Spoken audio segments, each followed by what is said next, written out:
Pernah baca cerita pria misterius dari Tauret, kisah aneh yang membingungkan dari Tokyo? Nah, kalau belum, tonton video ini sampai selesai guys, karena kita akan mengupasnya dan sekaligus membongkar plot twist-nya di bagian akhir cerita ini. Pada suatu musim panas tahun 1954, adalah bandara Haneda dari Tokyo tampak seperti biasa, penuh hiruk-pikuk para pebisnis, turis, dan para pekerja tergesa-gesa. Namun di antara kerumunan, petugas imigrasi mendadak menegang ya. Suasana jadi tegang saat memeriksa paspor seorang pria. Loh, kenapa? Pria itu berpenampilan rapi, tinggi, rambut agak keperak-perakan, bahasanya lancar, ia mampu berbicara dalam bahasa Prancis, bahasa Jepang, Spanyol, dan beberapa bahasa lain sekaligus. Namun, yang membuat petugas terperangah bukan kecakapan bahasanya itu loh, melainkan asal negaranya yang tertulis di paspornya itu, Tauret. Nah, petugas berkali-kali memeriksa daftar negara resmi.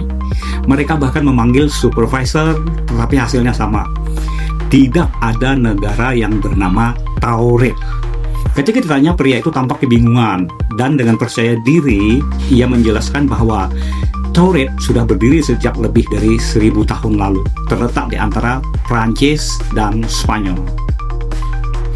Jadi menurutnya itu negara normal kok, diakui di seluruh dunia. Ia bahkan menunjukkan dokumen resmi lain, surat izin mengemudi, cek bank, kartu bisnis, semuanya mencantumkan negara yang bernama Tauret. Nah, pihak imigrasi akhirnya memutuskan menahannya di sebuah hotel terdekat sambil menunggu penyelidikan lebih lanjut.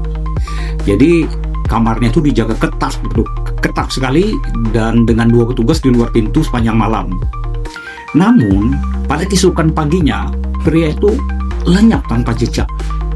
Tidak ada kerusakan pintu atau kerusakan jendela, tidak ada pula jejak orang kabur, dan tidak ada seorang pun yang melihatnya keluar. Pihak kepolisian Tokyo jadi kebingungan. Kamar itu sudah seolah kosong begitu saja, seperti pria itu seolah-olah menguap begitu saja, hilang di telan udara.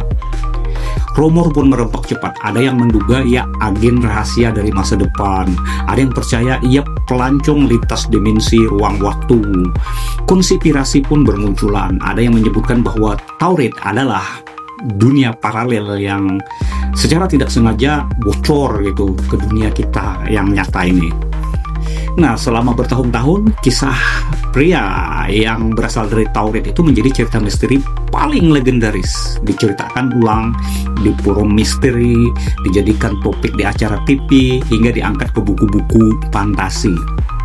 Banyak yang yakin pria itu benar-benar ada dan menjadi bukti adanya dimensi lain. Apakah kalian termasuk yang percaya kisah Man from Tauret itu nyata? Ini dia plot twist-nya. Faktanya, setelah ditelusuri lebih dalam, kisah pria dari Tauret ini ternyata hanyalah urban legend. Tahu kan kalau urban legend?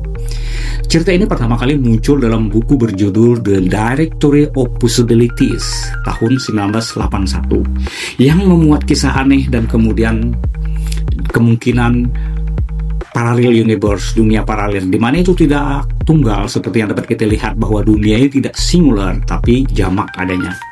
Sebagian orang kemudian mengkaitkannya dengan kasus nyata pada tahun 1959 sampai tahun 1960 sebelumnya ya, di mana seorang pria bernama John Allen Carter Jack Ross ditangkap di Tokyo karena membawa paspor palsu.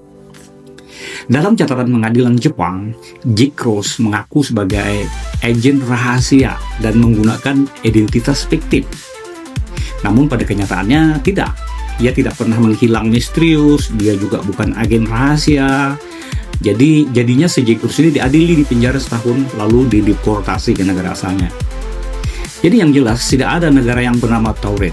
Tidak ada pelancong dimensi lain yang benar-benar lenyap. Tidak ada pria yang diceritakan itu. Semua itu hanyalah campuran antara kisah fiksi, cerita setengah benar, dan imajinasi liar manusia yang suka kepada misteri.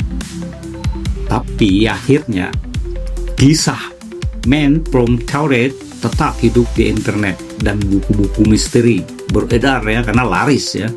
Meski hanya urban legend atau legenda, kisah ini berhasil membuat banyak orang bertanya, bagaimana jika benar ada dunia paralel? Bagaimana jika ada orang asing yang tersesat ke dunia kita, yang berasal dari dunia lain gitu ya, yang kasat mata.